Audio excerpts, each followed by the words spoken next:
This time on Watchers of Tomorrow, is it really an evil twin if there's only one of you in the universe at the same time?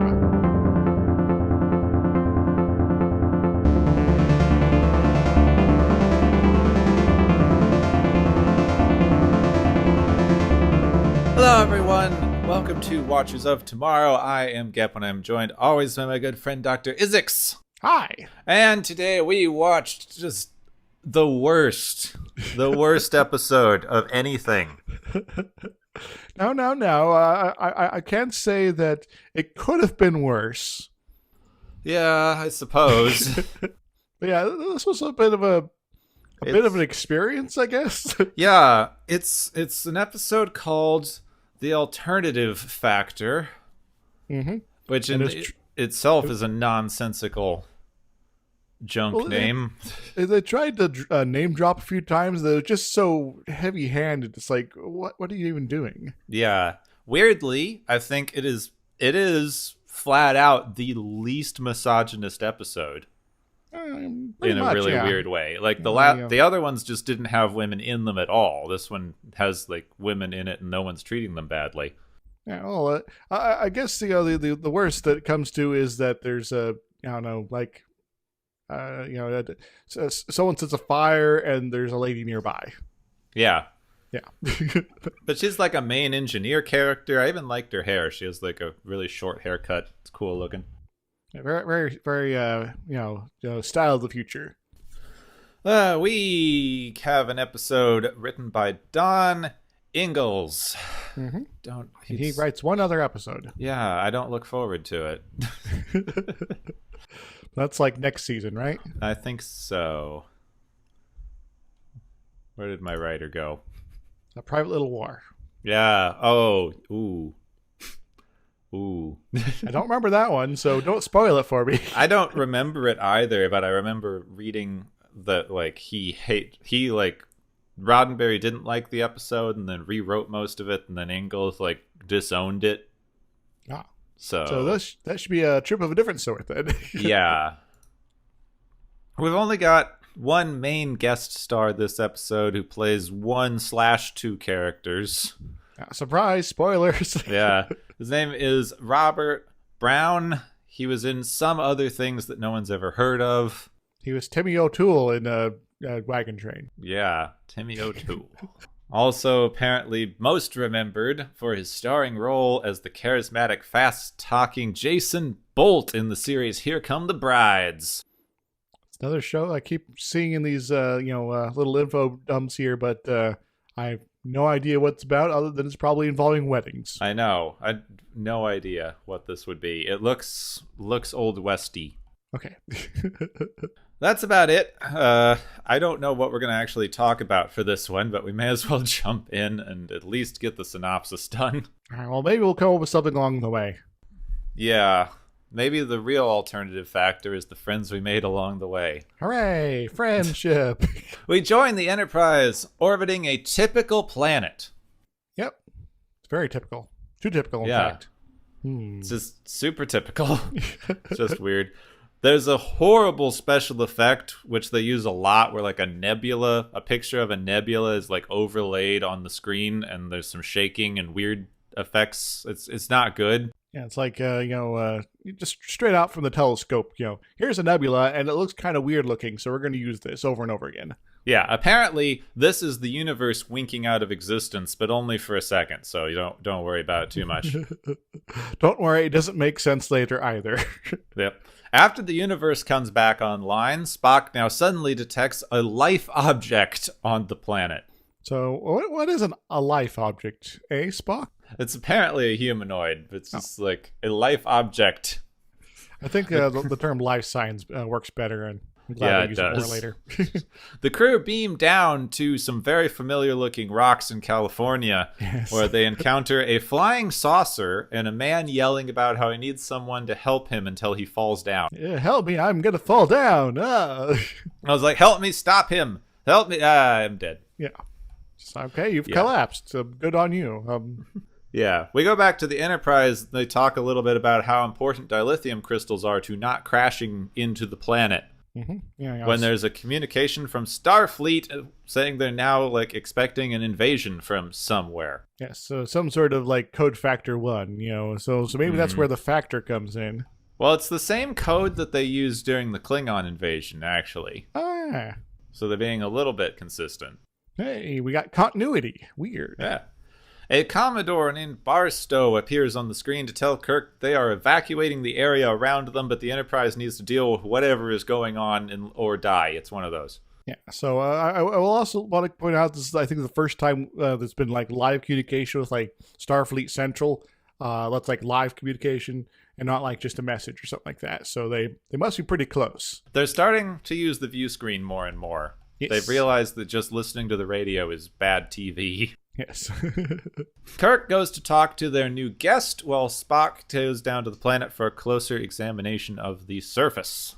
Scan it, Spock. In Kirk's quarters, we're talking to the man named Lazarus, who we are never introduced to by name. He's just sort of here, and they occasionally mention his name like offhanded when they're trying to... Yeah, later on they like yell his name, but we are never told his name in any capacity. Come on, guys. See, this is an episode with enough padding as is. He explains that he was chasing evil across the universe, this horrible murdering monster that's killed civilizations.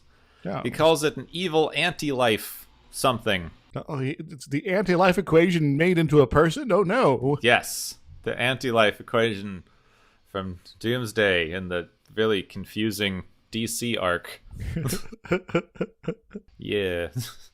Let's not get more weird. Let's not bring Crisis on Infinite Earths into this. Oh no, it is kind of in theme though. Yeah, it is a little. The anti-life whatever creature is what's been causing all of the weird universe winking out of existence effects.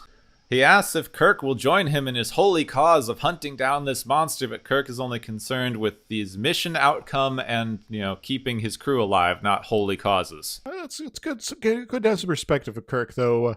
You might want to draw it together as like, okay, your holy cause seems to be related to my problem, too. Maybe we can, figure out a deal where I don't have to be all holy warrior on this, but... Or, you could ask some basic follow-up questions. Yes.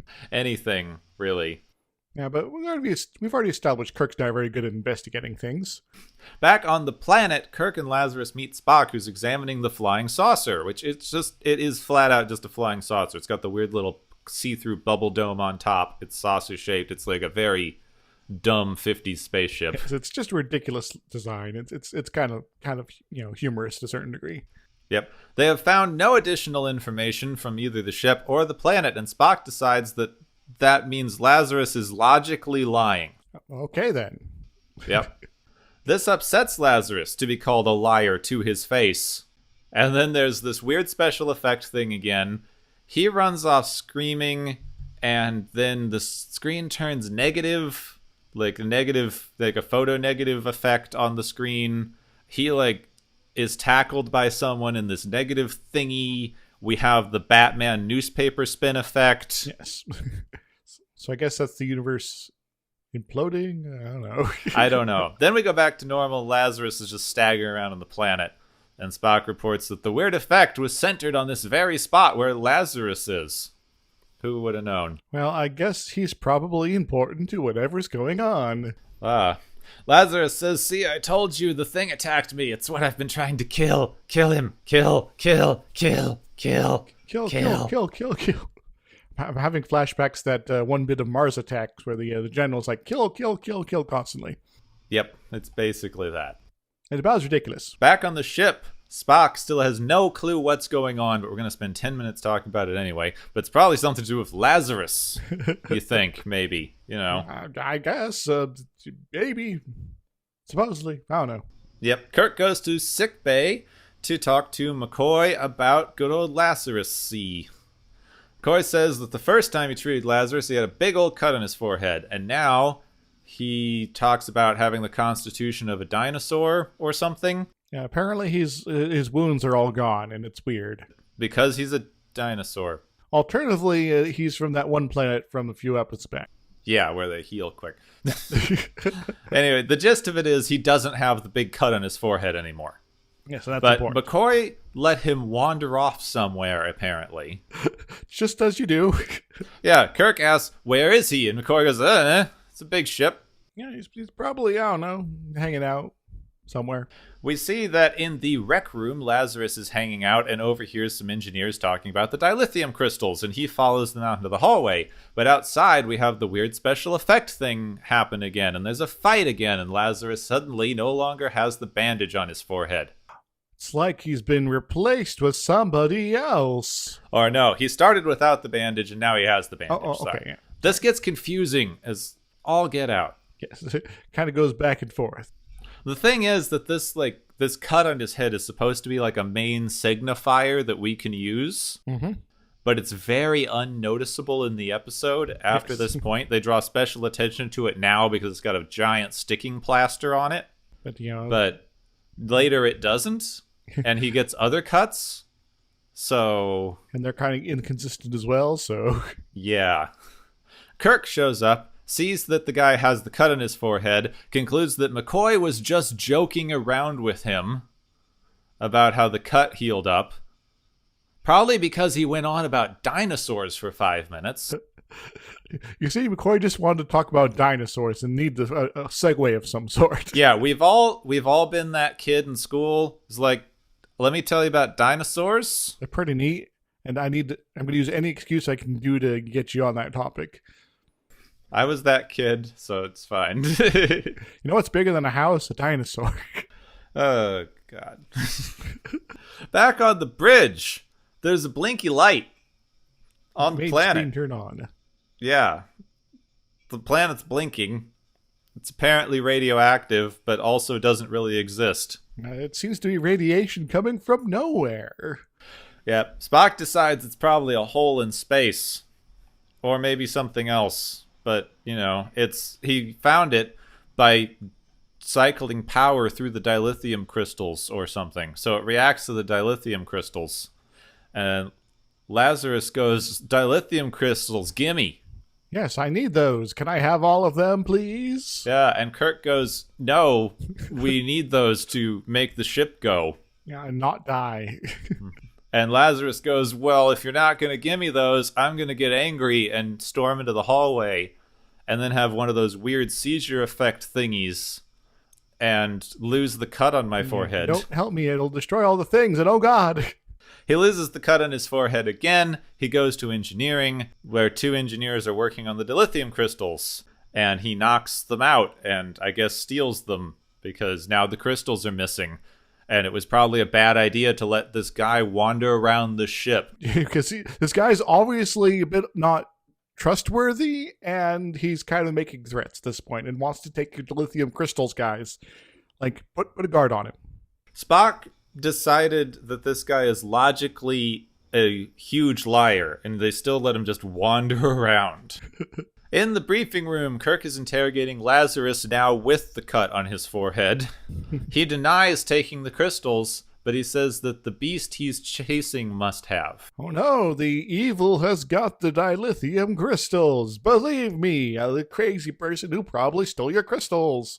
Kirk is very skeptical about how another random person would have gotten on board the ship, but he gives up on Lazarus and decides to just go down to the planet some more. I guess. Because that's going to be helpful. Back on the planet, they search the ship with Lazarus there for some reason.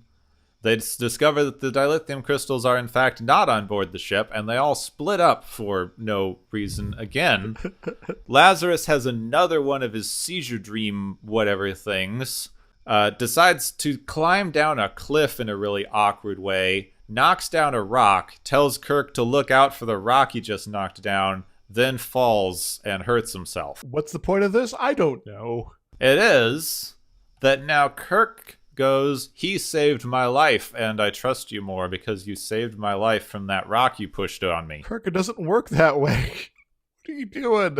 I told you to jump out of the way of me running over you with a car. Yeah. Therefore, I saved your life. I think Red Dwarf actually kind of made fun of this sort of weird trope once in an episode, where basically this killing machine android time traveler from the far future who is going about erasing people from history is tied up by one of the characters, dangled over a precipice, and then in one timeline that person lights the rope and it lets them fall to their death, and in the other they light the rope but grab the rope at the last moment to save them, and so the preventing the death of the robot person.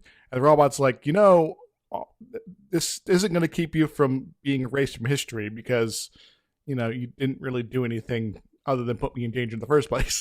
Yeah, you don't get to like throw a rock at someone and then save them later. Unless they know that they're two people, but they don't know they're two people. We don't even know they're two people. Indeed. Yet. We can kind of suspect, but it's still sort of like, what even all these pieces? We never exactly know what's going on.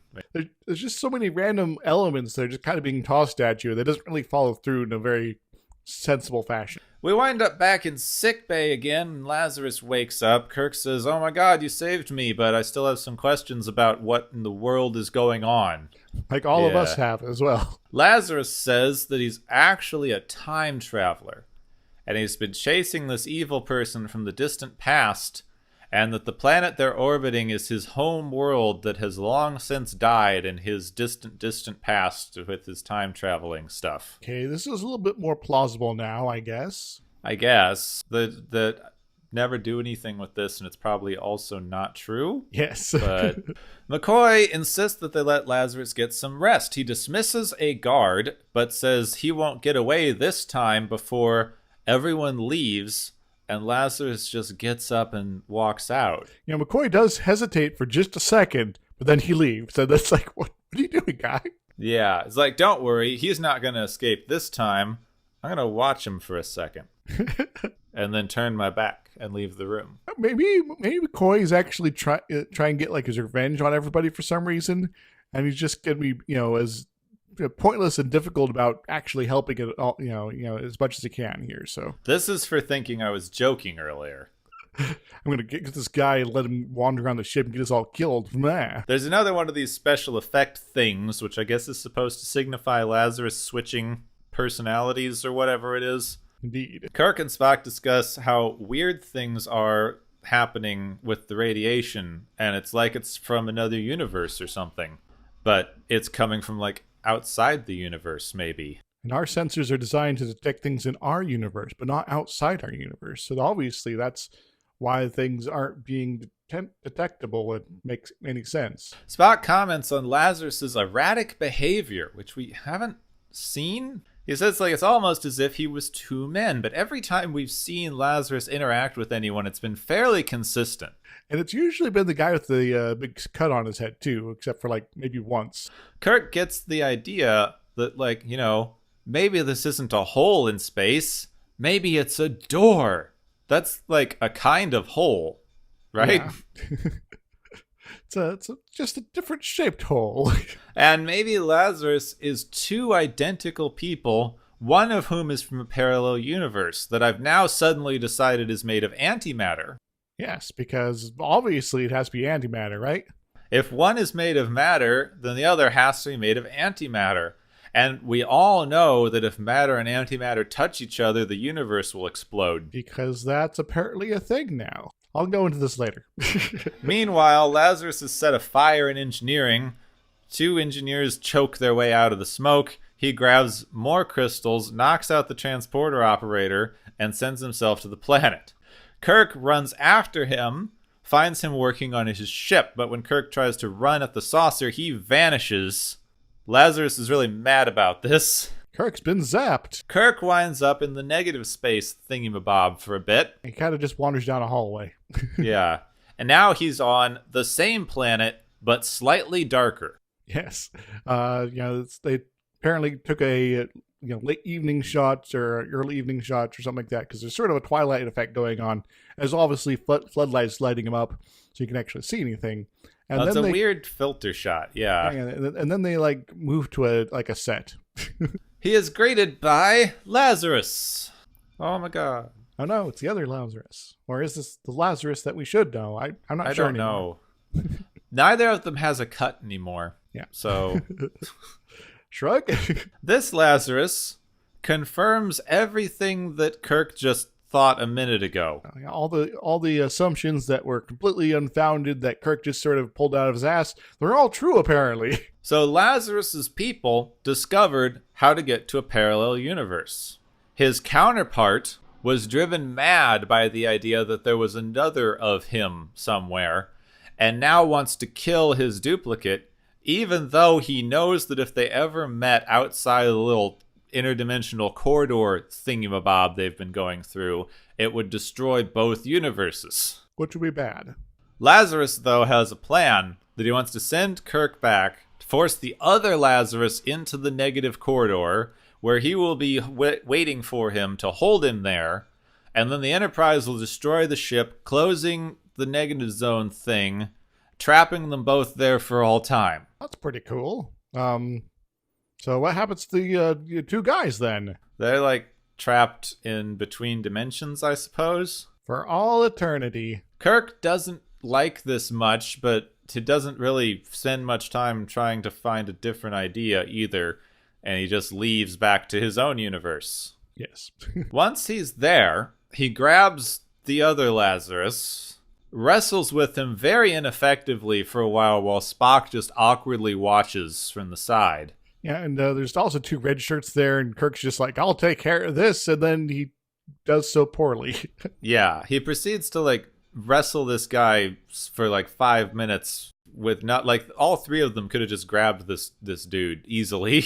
Very easily. But I guess maybe then they all get potentially pulled in the negative zone and be awkward. He eventually manages to throw Lazarus into the ship, where he disappears in the same way we saw Kirk earlier. We see the two Lazaruses fighting inside the negative zone, and Kirk hesitates for a bit, but eventually disactivates the phasers and destroys the ships. And then the universe is saved, I guess. Yeah, Spock goes, "Hey, the universe is safe now," and Kirk stares off into the distance and says, "For us. But what of Lazarus?" What of Lazarus? I'm imagining the buffalo. Yeah, that was that. Yeah. That sure was an episode of Star Trek. I think.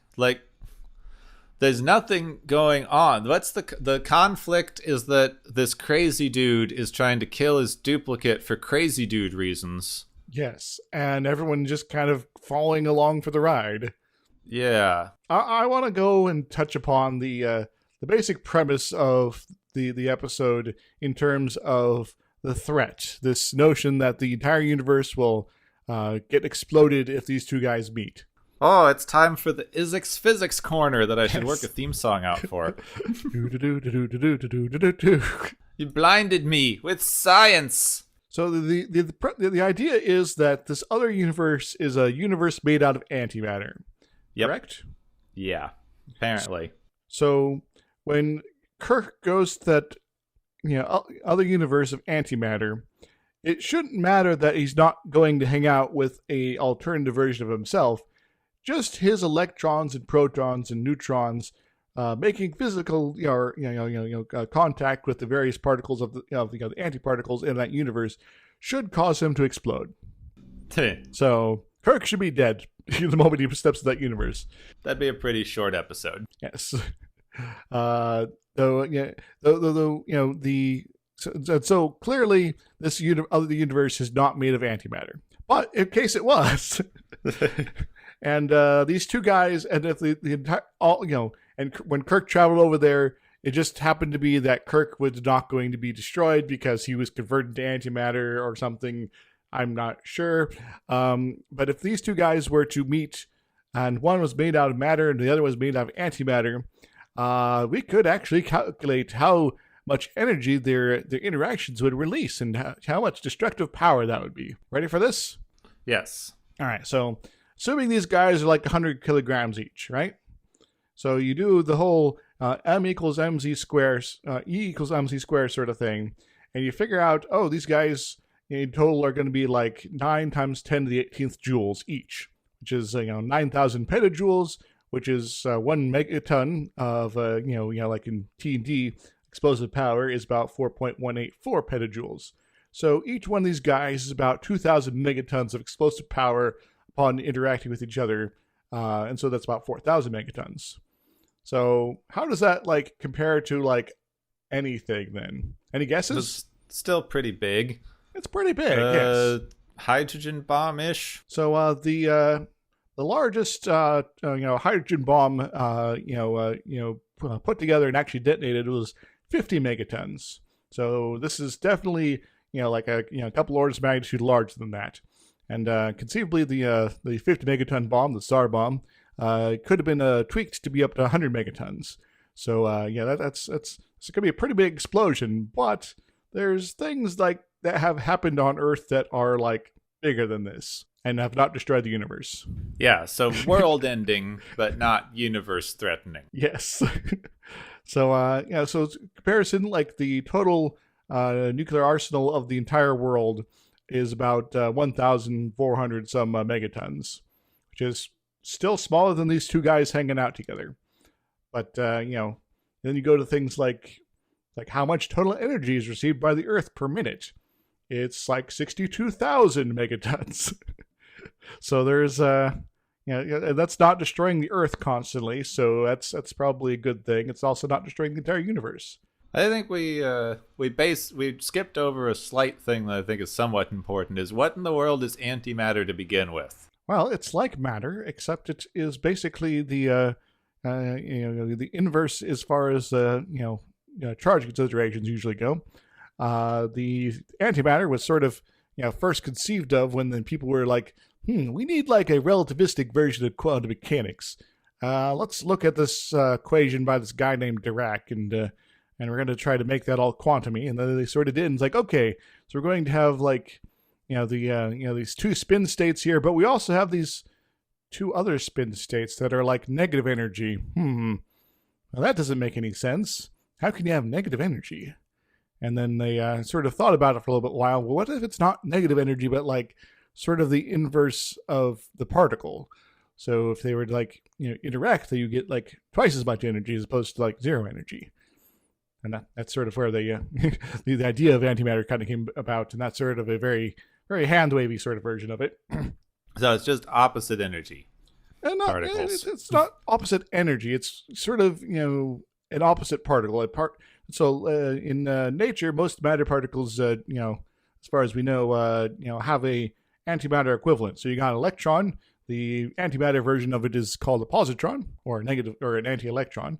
You also got like antiprotons, which are opposites of protons, and of course that also means the constituent particles of protons, the various quarks, the ups and the downs, are also being antiparticled in the antiproton, and so on and so forth. Now there are, and this all works for matter, but it's not generally work for things like energy particles like photons. There's not an anti-photon out there. You just sort of, if you want to cancel out a photon, you just sort of produce a phase-shifted photon to sort of match it. So you got your electromagnetic waves sort of canceling each other out, and you got your fun things like the W boson, the plus and minus, but those aren't really antiparticles. They're more just different versions of the main force there. Now, am I wrong, or have we actually like made this stuff in super colliders and things? Oh yeah, we've made pretty much all this stuff here. All right, and like antimatter is a thing that just theoretically actually exists in the universe and is just floating around in very small quantities. Oh yeah, not touching stuff. Yeah, antimatter runs into the Earth constantly because there's random antiparticles just sort of floating about in space, caused by all sorts of energetic processes throughout the universe. You get yourself a supernova, and you can get lots of heavy elements, things like that. But you also can get some antiparticles. And also even like nuclear fusion, sorry, in stars, it's like, okay, you're trying to create some particles here. Gonna throw this hydrogen, together with this helium here. What do you got here? Any guesses? No. All right. Give me a moment to make sure I'm getting all the I failed chemistry pretty badly. Well, this is atomic chemistry, so it's even worse. So I'm double checking my notes here. So you get your hydrogen plus your hydrogen, right? And then you're going to get a positron out of that potentially. and then which is the anti-electron, and then a electron neutrino, because you also have to conserve lepton numbers. So you can actually generate antimatter through fusion. Just it's not antiprotons, because you get two hydrogen atoms together. You fuse them together, you get hydrogen 2, which is a single proton and a neutron, and so you got at the end of the process a total of a +1 charge for your hydrogen 2, but you also need to get rid of a charge somehow. So the anti electron is produced, and that carries that away. Okay, that makes sense. That's what I was remembering, but I need to double check here. So sorry for that. So we have, according to Star Trek, we have like universe-ending stuff just floating around in space randomly. So we're all dead. We've all been destroyed forever and ever. So this kind of reminds me when the the LHC was coming online, and people were like, "Oh no, it's going to create a black hole that's going to destroy the entire world, and it's going to be the end of the world. We have to stop it." And I'm like, there's stuff coming in from outer space that hits the planet Earth every single day that is way more energetic than what we can produce here on Earth. And it's not generating black holes and destroying us forever. Yeah, well, people don't know how black holes work. Yes. Well, even people that know how black holes work don't know how black holes work. But anyway. Yeah, but you could create an infinitely dense microsingularity by smashing two atoms together, and what would it like? It wouldn't do anything. It would, if it was actually forming an actual singularity, then it would basically evaporate very quickly via, Hawking radiation. And in fact, it would sort of act like just sort of some sort of temporary, weird nuclear particle that you got going on there or something like that. Which is why they introduced them later as the things that run Romulan ships. Yes. But that's not for a while. Is that a next generation? Yeah, next gen. They have the Romulan ships run by microsingularities. All right, I didn't know that when that was introduced, so... But I think that this is the first time we've hit antimatter. I don't know. I forgot to look up when they actually discovered antimatter. I think theoretically it's been around since like maybe the 30s.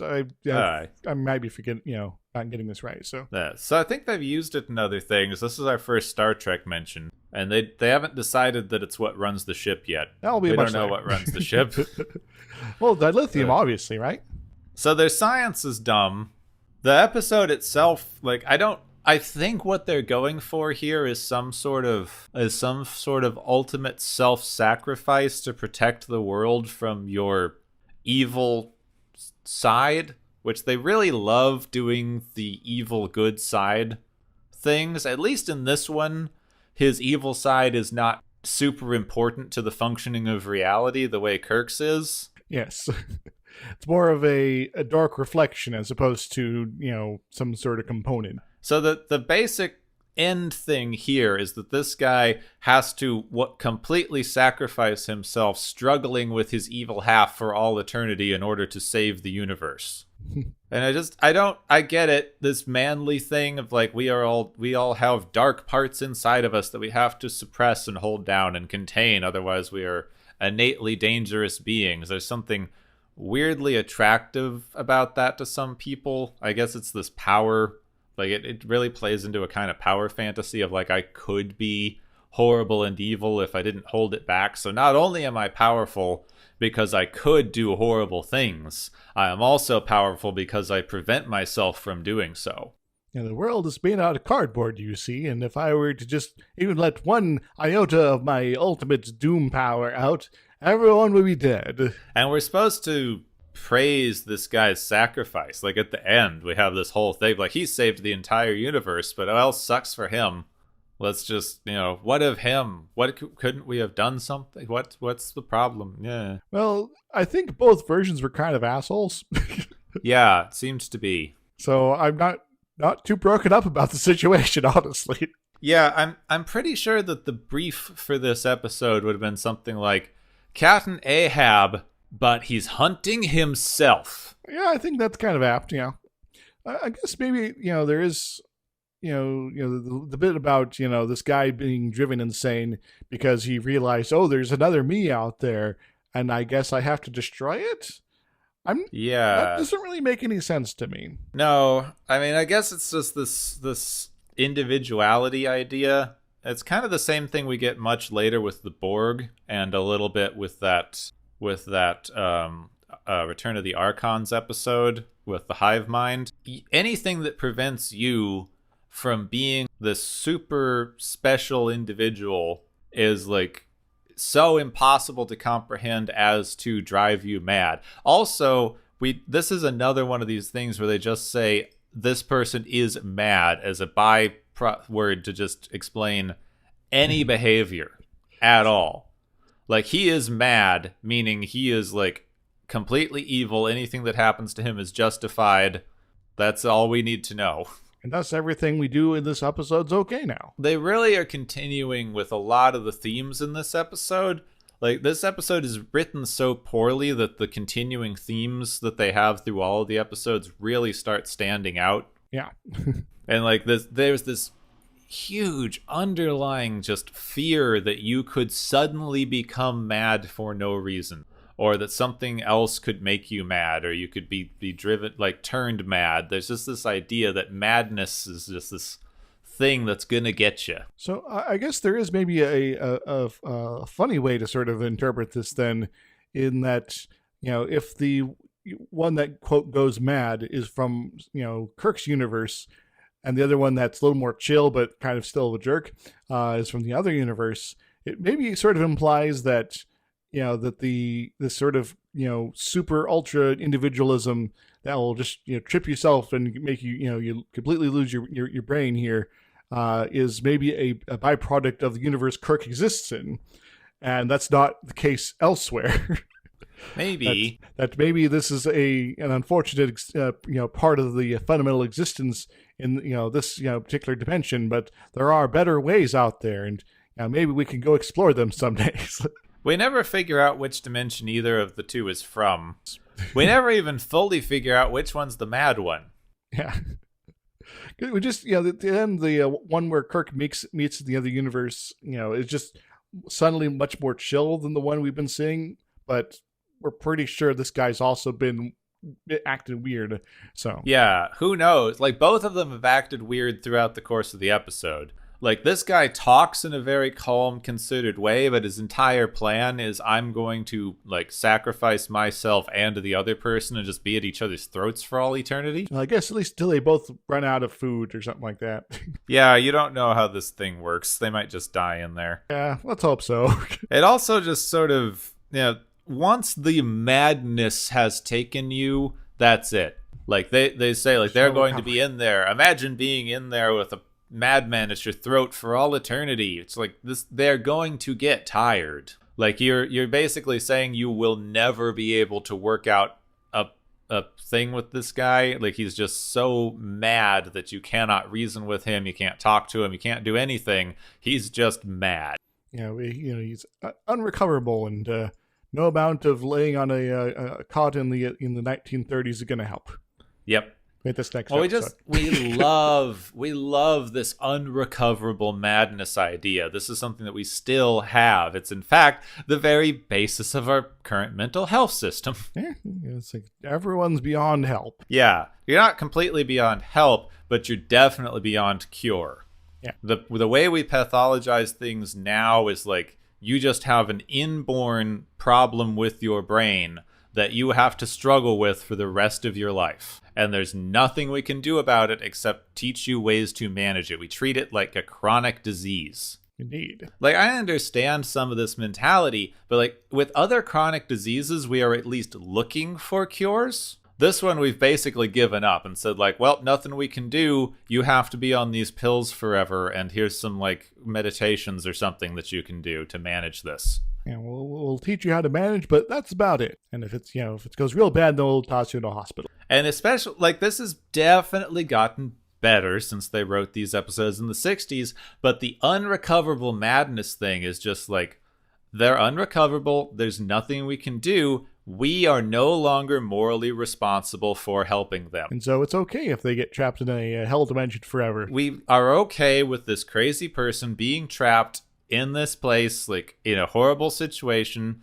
Basically just shove them out of the way where we don't have to think about them anymore because they are unrecoverably mad. Anything we do to them is now justifiable. So cruelty, whatever, ignoring them, that's also fine. Using them to save the universe in a really kind of fashion, that's good too. Yeah, I guess we're only supposed to feel bad about the one Lazarus, because Kirk throws the other guy in there to get captured. Yeah. He has no qualms about that. He tries to kind of convince the other one out of it a little bit, like, oh no, you'll be trapped too. I think the more reasonable action for Kirk would be to like kind of man up and be like, hey, I'm like Superman guy here. I need to be like the guy who does the manning up here, and I'm going to not let you do this. And then he tries to take the place in there, because that's the kind of character I'm sort of characterizing him as right now. But then this other Lazarus is like, no, it has to be me. I can't let anyone. I'm going to do this heroic sacrifice instead. But Kirk's just like, this is fine. Yeah, the basic like conclusion of the episode is this guy did a heroic thing by sacrificing himself to make sure that we can take this insane person and put them away somewhere they can't hurt us. And everyone's just sort of cool, I guess. And yep. There's some mild lament, but it's not really delved into. Yeah, a little bit of like, oh no, too bad. A potentially more interesting episode would be where, the plot for this entire episode takes place like the first 10-15 minutes. And then the rest of the episode is everyone trying to sort of like process this and maybe try to figure out a way to sort of like actually save both of them or something like that. Yeah, I suppose there's just supposed to be something wrong with this one guy who goes insane. Because at this point, the minute they find out there is this alternate universe with, antimatter versions of everything that's in this universe, every single one of them now knows that they have a duplicate. And I guess none of them go insane? Yes. Well, they also maybe don't think about it too hard. So I guess in universe, that's the excuse. Yeah, I suppose. Kirk's already had a duplicate. He finds out about other duplicates later. They never really bring this up again. There's kind of a continuing theme in science fiction that space stuff is going to drive you mad. A little bit. I mean, it's really weird. They had space madness as like a concern for a bit. Like when they sent the first people up, they didn't know what being outside of the atmosphere was going to do to you. The weightlessness alone could cause all your humors to shift or something, I guess. There's also this, I guess it's a little bit of Lovecraftian idea that just dealing with something you've never seen before is going to drive you mad. There's like I think it's an old Asimov story about a planet that has like 5 suns or something and never gets dark. I've read part of that at one point. Yeah, and then the idea is every 10,000 years or some random number, like all the suns line up in such a way that the planet becomes dark, and seeing the stars drives everyone mad. Weirdly enough, the first time I ran into that story was not actually through the story itself, but someone who was using it as the plot device for a game mod. Maybe. I mean, it's basically the plot of Pitch Black, the first of the Riddick movies. Yes. So everything's fine. Oh, we're gonna have darkness for the first time in many days here, or something like that, and it's gonna last for a good long while. And then all the evil comes out, and we have to run for our lives and be scared. The evil comes out after dark. They mostly come out after dark. Your brain is like, you deal with unexpected stuff a lot, basically all the time. Yeah. You're not like there's stress. If you are under a huge amount of stress and something unexpected happens, you can have something bad happen to your brain. You can have a mental breakdown or go into a psychosis or something. But like just encountering something that you've never seen before is not going to drive you insane. This is kind of weird, but I don't get it. I'll have to sort of figure this out over time, but I'm fine mentally, so... Yeah, I mean, I can't directly speak to it, but the only reason that someone would, like, have, like, this kind of weird, super destructive impulse towards a duplicate of themselves is if they've wrapped up so much of their personal identity in being being like a somehow super unique individual that they can't even stand to have another thing around that looks like them. They are obviously different people with different life experiences. Otherwise, both of them would have been driven mad by this. So we don't really know much about why this guy is different, other than they're just from different universes that would cause this. Yeah, they obviously aren't identical universes either, because one discovered dimension hopping and the other didn't. I guess they maybe like copied it or something. I don't know. Yeah, none of this makes any sense at all. But like the only message you can draw from this is to struggle against yourself to the point of self-sacrifice to prevent the madness from getting out. And thus saving all those around you. Yep. This is an unfortunate theme that I still see, though. Mm-hmm. Like, this is basically the fight your demons idea. How are your demons these days? They're fine. Like, they're trying to tell me things. Yeah. This is the thing, like, I guess this is like just the side of things that I'm starting to come from more and more, but like everything that happens in your body and mind is there for a reason and is trying to communicate things to you. And maybe if you like could listen and understand this system better, you would be able to interact with it in a way that is just healthier for everything, instead of trying to suppress parts of your own internal system that are trying to communicate important facts to you. Know yourself, and then you can sort of, I guess, quote, master yourself better. Yeah, or not even just master, just cooperate. Yeah. Become more harmonious with your existence. Mm-hmm. We exist in this system. We're all like multiple organisms. Everyone knows this on some basic level. We're like a weird super colony of cells. We're sort of this weird paste that's kind of some sort of self-awareness. Yeah, like you exist as a system of life forms. Your brain exists as a system of various minds. Like it's all just a big system that has to work harmoniously. If you try to fight against certain pieces of the system, it's going to not work as harmoniously. Yeah, it's all interlocking systems, but if you sort of insist that I am the singular entity, the singular existence, then you're not only going to sort of be ignoring this opportunity for more harmonious existence, but when you notice something that is sort of out of place in your internal systems, you're going to sort of try to treat it as this sort of external threat, which is going to maybe lead to some self-destructive behavior. Which, according to this episode, destroys you, traps you in the alternate dimension, fighting yourself for all eternity. Yes, and that's doom. Yep. I don't know. Except this, I guess this episode, like if we put this in the context of the other episodes we've seen with madness and multiplicity, they're saying like, don't let your crazy side come out in the first place is the only way to deal with this situation. I guess. Yeah. I like being a little kooky on times. And some people might say I'm mad. Some might even say I'm crazy. But then I explain where my brain's going, and they're like, oh, that actually does kind of make sense. Mad? You're the one who's mad. I'll show them all. I'll show them all. Wait, that sounded kind of mad, didn't it? But it's kind of, I have sort of a personality, a way of being that, is a little unsettling for folks sometimes, especially when I'm just like, suddenly I do a complete shift in the conversation, and they're like, what? And so suddenly I'm talking about dinosaurs like McCoy apparently does. But there's been a few times where people are like, you just make no sense. And they're like, wait, let me explain. So you said this, which reminded me of this, which made me think about this other thing, which reminded me of this other conversation we had, which reminded me of this other thing. And so I'm going to bring this other thing that I wanted to talk about in that previous conversation up now, so we can get back to that train of thought, even though it's kind of derailing the current one. Yeah, that happens to be a lot. Yeah. And, it's just sort of part of your, a healthy existence. And, some people do it more often than others, and that's fine.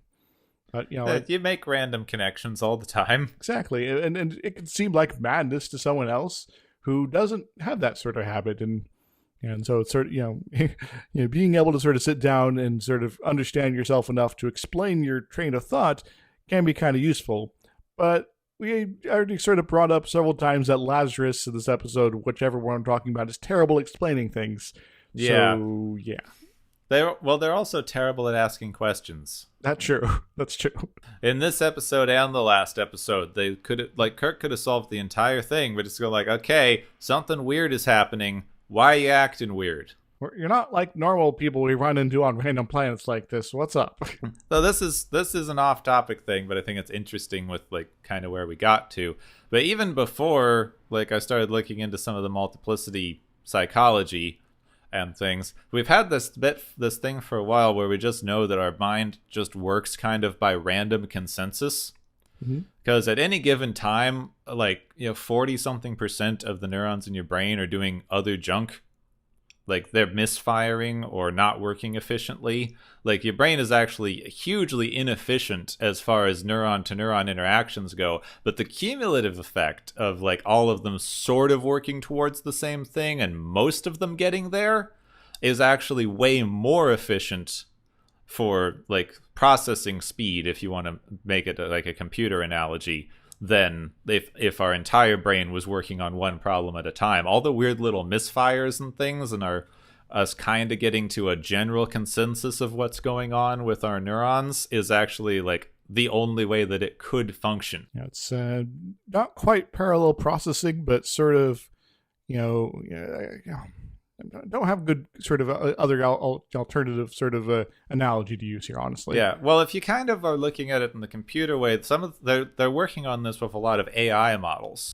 You have a lot of models just kind of working on the same problem from very slightly different angles. And not all of them are going to work. Most of them are going to fail, but enough of them succeed that you get a sort of general consensus of here's the best answer. Yeah, and you got sort of a control functions like, okay, if you sort of maximize these things that are supposed to be resulting in answer, independent of what the answer is, then you will for all the results that are pretty close to this, you'll have be acquiring the correct answer. If that makes any sense. Yes. I think we've definitely run out of things to talk about. A little bit. So should we get to award time? Yes, I think it is time for the galaxy's favorite game show. Woohoo!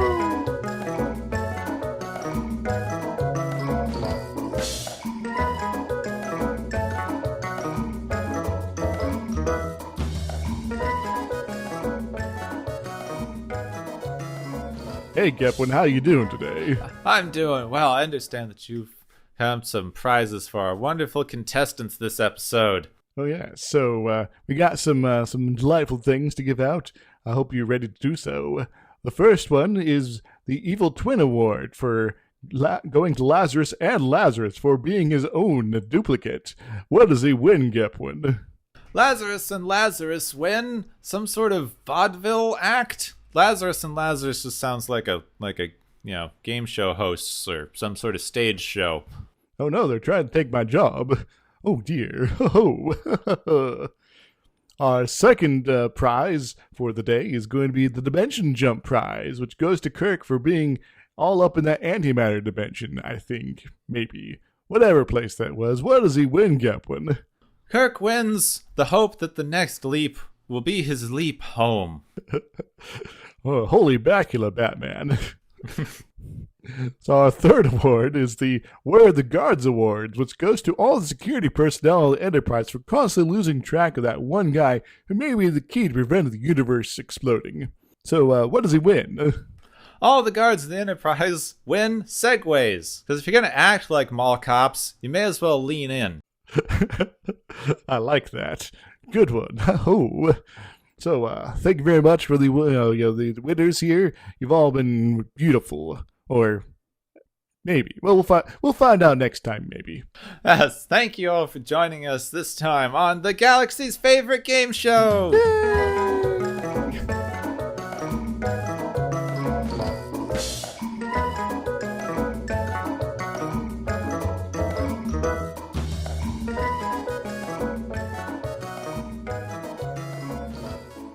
Well, it's supposed to get better from here. Excellent. The next episode is one of the most famous, and some argue the very best, of the original series. And so we go from like the To like an actually like a pretty good one. Actually. Yeah, we go from the absolute worst episode of this entire thing to what may be the best episode of this entire thing, and the one that everyone points to when they're like, look at the cool, awesome themes and whatever that they work with in this show. It's also written by Harlan Ellison, which is pretty sweet. Yeah. Next episode is called The City on the Edge of Forever. Hope the next episode is not forever away. Yes. Well, it should be next week if we get all of our stuff done on Hooray. time. Fingers crossed. Yes. So you can join us next week to find out if City on the Edge of Forever really is the best that Star Trek has to offer on Watchers of Tomorrow. Next time on Watchers of Tomorrow, McCoy fails a deck save, causing Kirk to take full emotional damage.